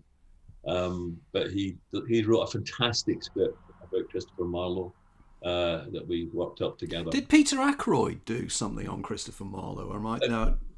Maybe I'm confusing that. It was there was a kind of buzz of Marlowe activity about 25 years ago. He did To His Coy Mistress, didn't he? Was that Marlowe? No, it's Andrew Marvell. It's Andrew Marvell. Sorry, Andrew Marvell, To His Coy Mistress. Yeah, had we but world enough in time, thy coyness lady, be no crime. Wonderful poem. But anyway, it's an aside. But there was Anthony, what's his name? Famous novelist. He'd written A Dead Man in Deptford, and there was a few other books written. Yeah. Anthony Burgess. Yes, that's where I'm making the link. It's Burgess, isn't it? Yeah. I mean, again, as a character, Marlowe is much darker than Shakespeare, if you like. He's got that. I mean, his own story is a very dark story. He was gay at a time when you could have been, burned alive for being revealed as such. He was a spy. He was a roistered oysterer. He lived in a Tory, a rumbustious life full of drink and sex, and and roaring against the heavens, and wrote the most wonderful plays, and was killed in a tavern brawl in Deptford. And he's never really been brought to the screen. There's been a couple of thoughts along those lines, but Alan wrote what was supposed to be a single feature screenplay, 90 to 120 pages, 360 pages, bang, you know. And it should have happened at the BBC then, but Yentov sat on it for a year and it didn't happen, and it kind of slipped around. And then it was Alan's agent revived it recently, revived the interest in it. We had a couple that we hit the bar a few times. And it was in cold storage until Anthony Jones brought it back forward. And there's now a producer that I've optioned it to. And I think he's going to get it made because there's a very significant director attached to it. So but that will happen as a 4-parter for a Netflix type. It might be Netflix, it might be Amazon, who knows? But it'll be a streamer. And there's another film about the founding of Celtic Football Club, which is a film about immigration in Ireland in the 19th century to Glasgow. And then there's the Rendlesham film, which is called Whistleblowers at the moment, which is beginning to gain some traction. And that came directly from my own interest in UFOs. Can you tell everybody? There'll be people that will know about Rendlesham out there, but there'll be other people that won't. So could you tell us a little bit about what occurred at Rendlesham that day? It was 1981, wasn't it? I think something like that. Christmas 1980 in Suffolk. Suffolk has had a number of air bases, RAF bases during the war that then became leased to the Americans during the Cold War. And the biggest one was the twin bases of Bentwaters Woodbridge, just north of Ipswich, deep in the Suffolk countryside, near the town of Woodbridge, which is a lovely town. And it's very close to where they shot The Dig recently. I don't know if anyone's seen that. It's a lovely film. But there was a fantastic series of happenings from Christmas night, the following night, and then the night thereafter, three consecutive nights at Christmas 1980, of a spectacular series of sightings and landings and contacts in Rendlesham Forest, and which surrounded the two and separated the two bases in Suffolk. One of the interesting things is that area itself has a reputation for being steeped in arcane, occult, paranormal history. Right next to where it all happened is a tiny village of Butley, which had the reputation for being where witchcraft started in England. There's a lot of coven activity around there. There's also a lot of sort of scientific warfare-related research and development went on in that area, including the invention of radar and some quite sort of sinister projects as well. That famously and notoriously, and still not explained, there was a bunch of bodies were found burned to a crisp in the sea at Orford Ness, very close to Rendlesham, during the Second World War, dressed in the remains of Nazi uniforms. So it remains a speculation as to what actually happened. There was a spearhead of an invasion force, unlikely, or were people dressing up or being dressed in German gear to test some of the defences, and maybe it went wrong, or maybe it happened the way it was supposed to. Sounds a bit extreme, but who knows? So the whole area is kind of interesting and strange, and it has this massive American base, which in 1980, at the height of the Cold War, I mean, there was a chance that Russia was going to invade Poland because of the events in the Gdansk shipyard and the opening up to the Soviet system. Excuse me a second. So Rendlesham actually had, undeclared to the British public and completely against all the treaties, it had the biggest nuclear stockpile in Europe at the time, on the Bentwaters base, in the hot roll, and the planes sitting there to deliver them. So, you know, it could have kicked off any time in a big way, and they were in a high state of preparedness. So when these events happened, there has been speculation since then that they related to a very established interest that alien craft seem to have with nuclear installations, sites of plutonium production, nuclear warfare, all of that. There's a fantastic book called UFOs and Nukes by Robert Hastings, who's become an online friend of mine. which is hundreds of interviews with many of them, most of them, under, what would you call it, disguised personnel on a mostly American basis who tell of what they've actually experienced. And if there's one book you want to read to dismiss any doubt that the phenomenon is real, try Robert's book, because it's really extraordinary. It's all first-person stuff and it's all sighting stuff, many of them multi-witness. It will also terrify you when you realise that there were at least 2 occasions when UFOs appeared and started the countdown. It happened in the Ukraine when it was still Soviet, and it happened once in America as well. And the countdown was, beyond the control of the operators, and was stopped beyond the control of the operators just before the world ended. So that's the kind of background to Rendlesham. As I say, a spectacular series of sightings and landings. On night 1, there were lights seen in the forest, and 3 guys were dispatched to go into the forest, and essentially they came across a landed craft. One of them isn't talking too much about it. One does talk about it, but he doesn't remember what happened. And the third one talks about touching the craft and writing down, copying symbols that were etched on the craft. On the second night, there was the less well known of the 3 nights. A black female lieutenant, which was very unusual in the US military at that time, that black women would be in that position. Went out to investigate another sighting with Master Sergeant Bobby Ball. Her name was Lieutenant Bonnie Tamplin. An orb passed through the windscreen of their Jeep, causing the Jeep to overturn. They scrambled out, and she emptied her M16 into the forest, going, "They're there," claiming that she saw aliens in the forest. She also pulled, not widely known, she pulled a knife on the commander of the base, and was retired from service immediately and has never spoken about it since. And she, I don't think anyone even knows where Bonnie Tamplin lives now.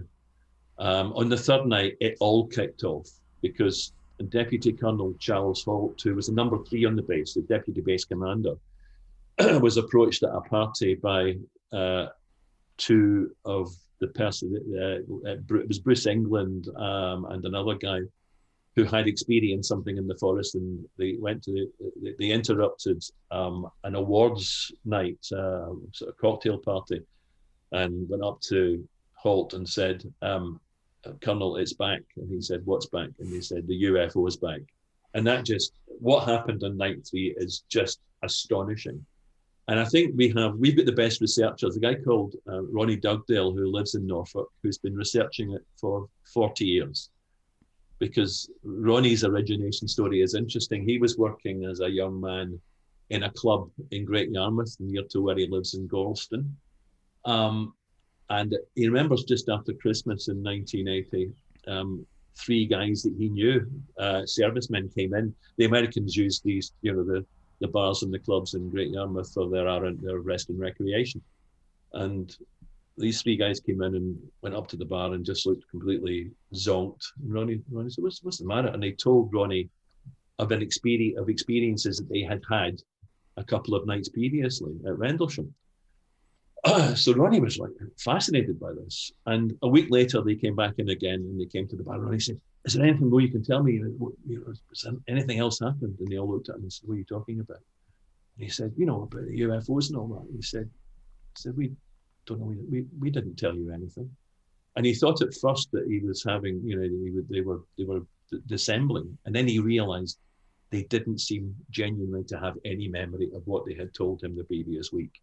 And that was the beginning of an absolute obsession with what happened at Rendlesham for Ronnie.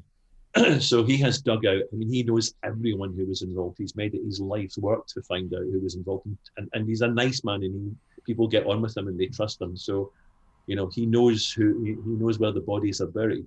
The avenue we're taking into our film is the story of Brenda Butler and Dot Street, who are two housewives in semi-rural Suffolk, Brenda was she used to take the American personnel on ghost tours on their own base. Can you imagine? There's all this high security. Brenda's taking guys around, telling them about, ghosts which genuinely do inhabit and appear on the Bentwaters base and Woodbridge too. And Dot was the one of the British reps for BUFORA, the British UFO Research Association. She was a live-at-home mum. Brenda worked in a care home. But they heard about, Brenda had a New Year's Day party, and they heard about from one of their American friends about the stuff that had happened, and he told them an astonishing story, including saying that he saw aliens. The interesting part about that is that he might have been an agent of disinformation in doing that, by doing the classic thing of telling an astonishing story but then pushing it too far so that it becomes disbelief because it's just so unbelievable. But that obviously their interest was grabbed, so they set out to become basically detectives on the Rendlesham Forest incident, and they worked away at it for 3 years, and they spoke to people, military and civilian, and they told them what they had experienced or seen. And they worked with Jenny Randles latterly, who is a big figure even then a big figure on the UFO scene. She helped them, and they 3 years later, through the News of the World, what happened was that Colonel Charles Holt had written a memo for the files for the RAF liaison officer, because the bases were rented from the RAF, about what had happened. And he wrote a memo that was supposed to, as he understood it, just stay in the files forever and it would never be released. It was got out under freedom of information by an American researcher in 1983, leading to an article in News of the World, UFO lands in Suffolk and it's official, because Colonel Holt's memo has facts in it, although it's a bit jumbled up and the dates are not right and other stuff. But it was the first time that the Americans had admitted to the reality of the UFO phenomenon on paper, that then went what we now call viral. It went everywhere. And they wrote a book called Sky Crash, which was based on that. But it seemed to me that, their story was one of the best ways into this story, because you were saying earlier about, you were both saying about sometimes there's more to be told than you can maybe just tell in a documentary. Maybe drama does it better than just telling facts. I think that's kind of true in the case of the Rendlesham Forest incident, because we know from witnesses and multi-witnesses what happened, and it's even more spectacular than is generally known. And we have now got a script on it that tells that story through the eyes of Dot and Brenda and their activities. And I think it's beginning to go somewhere. I just this week I tied up with another producer in London who is very well connected. He loves it. He's reading Avi Loeb's book just now, about which he's the professor at Harvard who has been in the papers and online much in the past few weeks, because he reckoned that Oumuamua, the rock that passed through. Oh yes, it's alien. The Harvard professor says, I think this was an alien craft.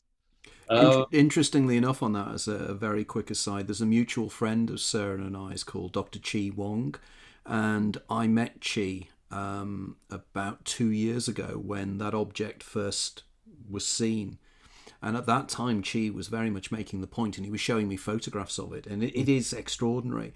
And he was so well ahead of the curve in terms of this. Very, very interesting. So at what point are you at now? So it will be a Netflix series, you hope? No, we're doing it as we're doing it as a movie. Right. Okay. We've managed to. I did the last draft of it myself over the past couple of months. Just finished it 2 weeks ago, and this other producer is there's a funny thing happens. It's not that funny. It's normal in any business. I mean, at my age, I'm less well connected. I live in Scotland. I'm not. Most of the business goes through London.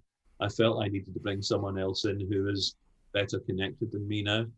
And Nick is a producer who has done Calendar Girls and Kinky Boots and Swallows and Amazons. He has a very good track record. He's very well connected, and he's interested in he he has an existing interest in the subject. So there's a kind of serendipity there. I was introduced to him, and he was like, "Oh, I'm really interested in this stuff. I'm reading Avi Loeb's book." What? Well, there we go. You know, and so sometimes you find that these strange synchronicities do happen in this business. And just to tell a story about synchronicity, when I was a script editor on Tutti Frutti many years ago, like 35 years ago or something, one of the mundane jobs that you had to do was to check telephone numbers. And there's an episode which is set in wonderful Radio Buckie in the north of Scotland, a fictional radio station. And John had written down the number of the, phone wonderful Radio Buckie 07528 444444. And so I checked it and came back and it's fine. So I said to John, I see you've been doing your own research, John, you've been doing the script editor's work. And he said, what do you mean? I said, well, you've got the code for Buckie in there, you've obviously checked. And he said, I've never checked the code for Buckie in my life, I just wrote it out of my head. Now, what are the chances? I said, have you ever phoned Buckie? He said, I've phoned bloody Buckie. Why would I phone Buckie? I said, Buckie just came into my head. I've never been to Buckie. I just got the number came into my head. I think that's a fantastic story because it really happened. I mean, it's literally impossible, but it happened. I mean, the odds against getting that sequence of numbers correct are astronomical. Because that's extraordinary, isn't it? And it's the kind of how mundane synchronicities can be, and you think, okay, why did whatever do that? And you spend most of your life when you're interested in synchronicities doing this, and sometimes you'll then see the joke. I mean, that's the thing about synchronicity, isn't it? That you don't get it at first, and I think that's the beauty. Sometimes you don't get the joke until an hour or two later when you suddenly go, oh yeah. Oh wait, yeah, and there's something going on there, isn't there? I don't know what it is, but there's something going on. Absolutely, because it's going to be quite interesting in the future. Because a future guest on this program is going to be a friend of mine called Alan Bates, and Alan, about 2 years ago, I think, did a documentary on Rendlesham as well. And I'm not sure how far he's progressed. And also, very much, Peter, that you'd be interested to know that I had a telephone conversation with Victoria Jigovian, the lady that runs Contact in the Desert, the big, massive event. And she's absolutely fascinated by your movie and everything else as well. Right. So we could have something here quite significant, because she said I'd love to know more about this movie, and I will arrange in the next couple of days a three-way conversation between you, myself, and Victoria on this. It occurs to me, what's important for me, and it's not true for everyone, is I really have a strong pact with the truth. That sounds sententious, but I mean it. I mean, this will be if the three films I get made, Rob Roy, Paradise, about the foundation of Celtic, and Whistleblowers, are all based on real stories, I realised. And I didn't set out to do that. It was things that interested in me, became something that I followed. And it's very important to be as truthful as you can in a film. Nobody would know if we changed the facts of Whistleblowers, to a tremendous degree. No one would necessarily know it except the people who really know the subject in detail, and even then. So why is it important? I don't know. It's a pact you have with truth. It was the same with Rob Roy. Rob Roy was very much based on the real life of Rob Roy, even though, he was operating in the late 17th and early 18th century. I have less respect for people who play fast and loose with truth and the facts. I don't know why. I think it's something to do with respecting the people that the film is perhaps based on. That's also true of the film I made about Graham Aubrey, the Scottish cyclist, the Flying Scotsman, played by Johnny Lee Miller in the movie. There's something very important about the truth, even though the truth is impossible, because as soon as you begin to put something on film, you kind of change it. It does change, but there's an essential nub of truth there somewhere that I think is important, and factuality that is important to. Yeah. I'd agree with this, and particularly something like Rendlesham. And it was a point I was going to make, which also Don's Wyatt has made as well, is that, quite a few years ago I read that some of the UFO, or some of the sightings at Rendlesham, had been explained by the lighthouse through the trees. Yeah. Well, people who experienced it said, we knew where the lighthouse was. it wasn't unusual to us. It wasn't a bloody lighthouse. Lighthouses don't fly through a forest. Yeah. You know. Well, it's the idea, isn't it? How can, these are the guys that live there. They that was their area. They're not going to confuse a lighthouse that's always been there. It was Orford Ness, wasn't it, the lighthouse, I think? Which has just been pulled down very recently. Has it? Because that whole area I know very, very well, because I used to be an executive with an airline, and I used to spend a lot of time driving from Stansted Airport up to Norwich Airport, and I regularly went through the centre of Rendlesham Forest. And if anybody ever knows it, it is such a strange place. That village, is it? Oh, I can't think. There's a village right in the middle of the A11. Exactly. The A11 one going up. Evanson. Oh, jeez. No, Ethan. That's the other. I can't remember its name, but it sits really isolated there, and you really have the feeling of vastness and strangeness. And there is something deeply peculiar about Suffolk. I used to live in East Anglia, and I know just how strange Suffolk can feel. And I can tell a story about just how strange Suffolk can be. This is, again, a true story.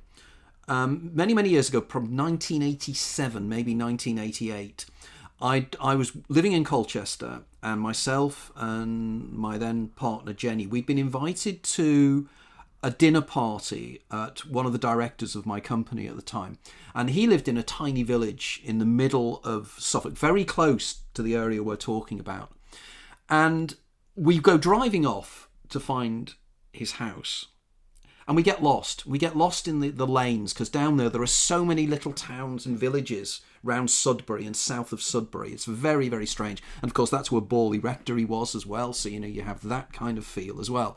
So it was Halloween, and we're wandering around in the fog one Saturday evening, and we got completely and utterly lost. And I turned round in the end to Jenny and I said, "This is ridiculous. We're going to have to stop. I'm going to have to get out the car and just knock on a door and explain where we are, and try and explain where we're trying to find."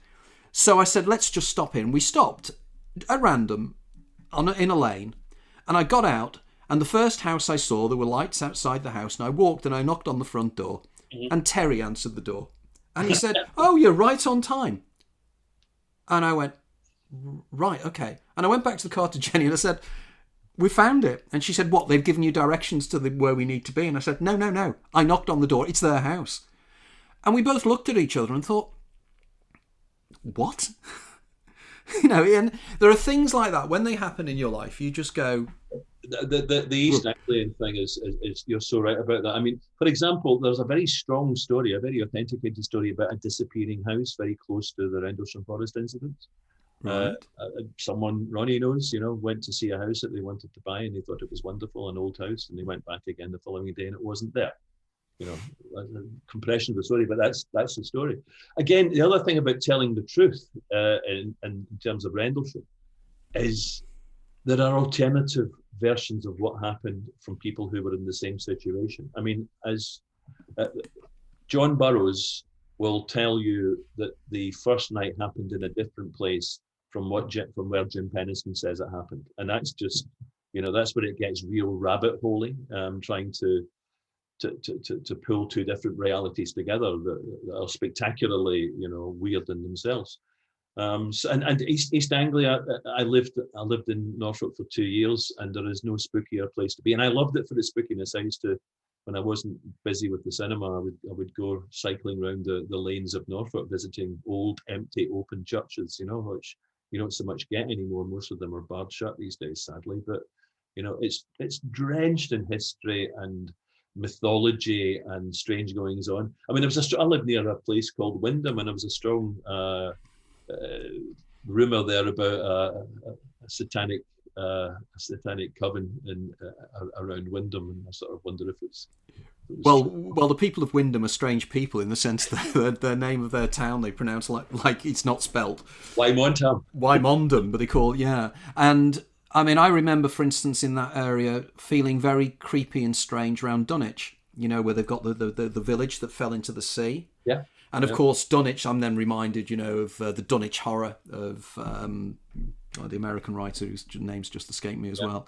But there is something very timeless about that part of East Anglia, and I don't know. I love that part of the world for that reason. You know, Whistle. You know, all of the stories M.R. James were all based along that coastline, weren't they? You know. Just going to get something here because here's something. You've obviously read the school book. Yes. That happened in Norfolk. I had a whole section on Skull in my last book, and also a future guest. Well, Nick Kyle was there, wasn't he? Nick was witness. Nick was a witness to some of the happenings that happened in Skull, and they are just the most beyond believable, but still it happened to someone you know who's well, this is the thing. I had doubts about Skull, and when I met up with Nick, by the way, everybody, Nick was the ex-president of the Scottish Society for Psychical Research, and will be a future guest on this show. So we'll be talking about Skull specifically, and that's why he's going to be coming on the show. Make sure you do it. It's a fabulous story. Oh, totally, you know, and the things he witnessed, you know, but if you read the book on Skull and what happened in the Skull Hole, it's all very peculiar, you know, and there are these apports that turn up, there are newspapers that seem to appear from nowhere, all very intriguing, as if there were a group of other people trying to communicate from somewhere else with people here. Images appearing on unexposed film. Yeah, exactly, and the only thing where I've had a problem with it was their insistence on always doing things in the dark, you know, and that to me, as soon as people say no, there's this reason, I start to get slightly, but my mind is comparatively open with Skull, and I really want to touch upon it in a future project that I'm working with as well. I'll tell you one of the things that happened there to Nick that I think opens up, that pulls the whole thing together, because there's a lot of speculation among more advanced ufologists that you can't sort of see the UFO phenomenon as existing on its own. You have to see it in terms of the whole consciousness debate, the whole reality debate. I mean, Nick and Sarah, his wife, saw a tiny UFO appear and fly around the skull hole in that place, and that sort of points in that direction for me, that the things that the craft that are appearing and landing and so on might not be just nuts and bolts craft. I think there is a nuts and bolts dimension to this, but I think there's a wider dimension to it as well, which is more to do with the bigger consciousness speculation and examination. Very, very much so, you know, and it's very much the feature of my book, The Hidden Universe, is you know, making these links, you know, and I'm not original in making these links, but I think I'm taking them into some new areas, which I call the egregorial. And it's almost as if we create the reality around us to bring about the anticipations we have.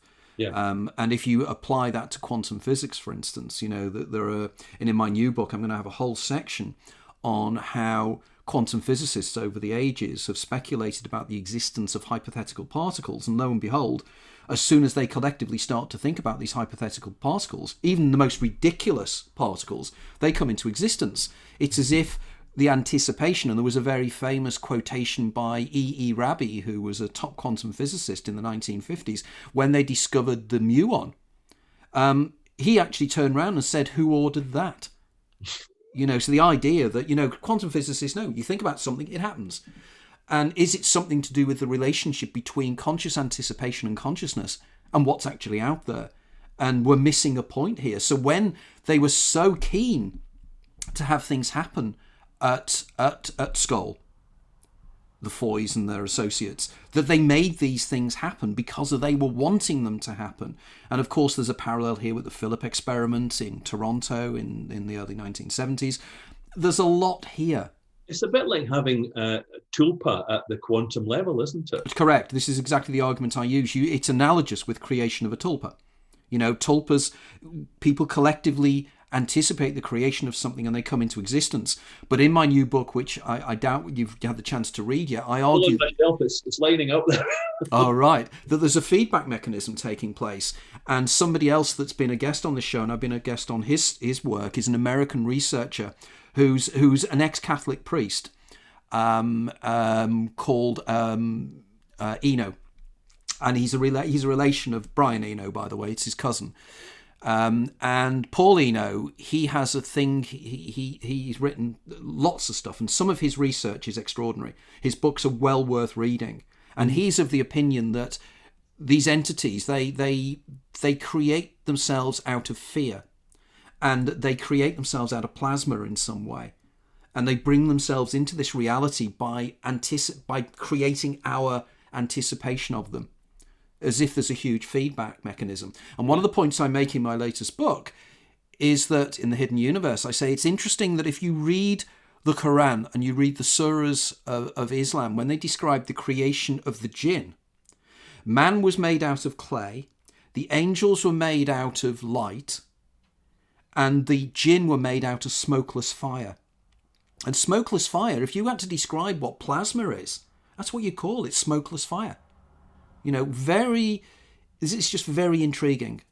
You know, I think it's far more complex than we're even anticipating it being. And I think these things can be explained by using science, but using science in a completely different way to the way in which the materialist reductionists use science. It's using quantum physics as it is presenting itself to us, rather than quantum physics as we want it to be.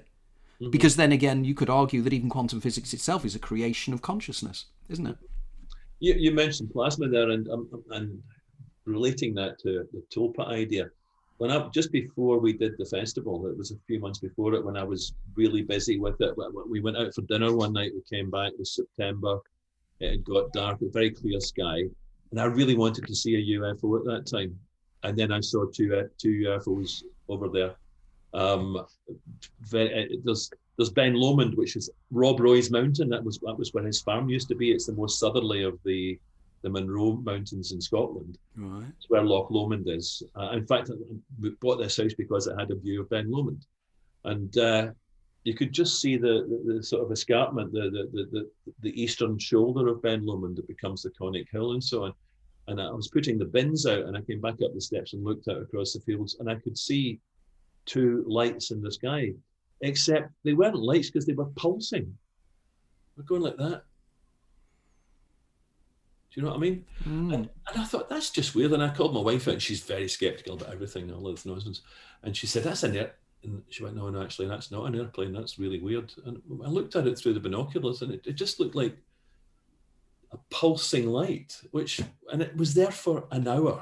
These two lights, which were either attached to a craft or were two separate craft in the sky. And they weren't helicopters, they weren't planes, they were there for a very long time.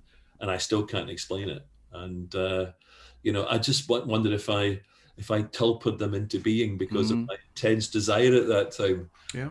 And relating to, the Rob Roy thing and the mountain. And a lot of strange stuff happens in that area. Other people have seen stuff over there. So again, it's a place that's not very known as being a place of high strangeness, but I think it is.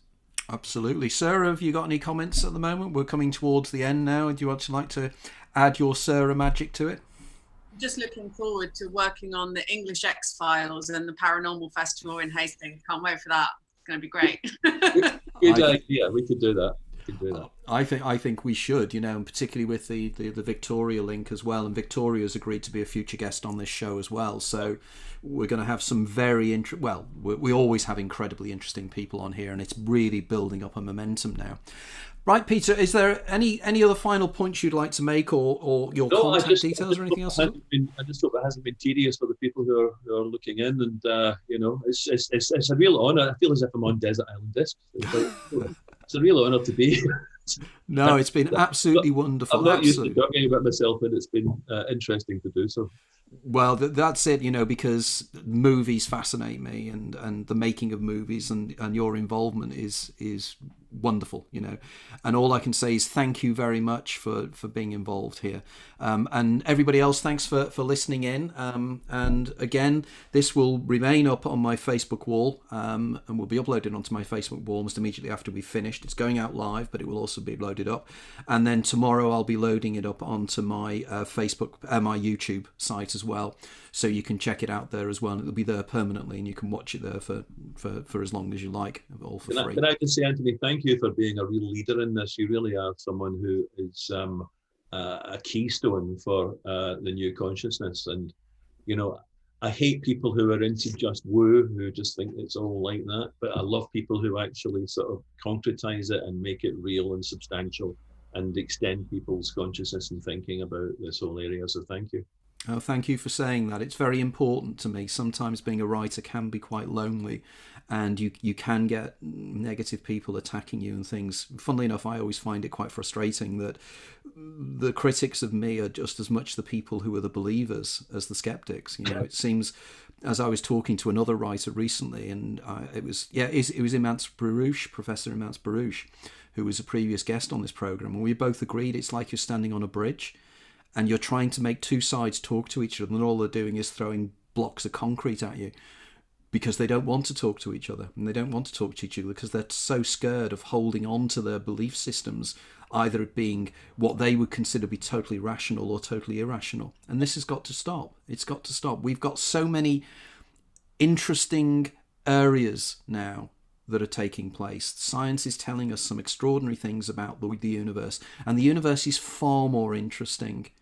But as I say many, many times, you know, just take things at face, just take things and think about things. Think about the logic. As you earlier on said about, you know, religious beliefs and religious people, you know, there's nothing wrong with religion as such per se. But if it's irrational and it doesn't make sense, it doesn't make sense. You know, and however much you try, you can't twist the logic to make it work. Just look at the facts and evaluate the facts and make your own decisions, which is what's important. Okay, well, thank you very much, and really, really wonderful. As always, I'm so delighted we've got this down now and recorded, so it's there forever. It has been absolutely extraordinary. Thanks very much, guys. All the best, and take care, and we'll be seeing you all soon. Bye. Bye.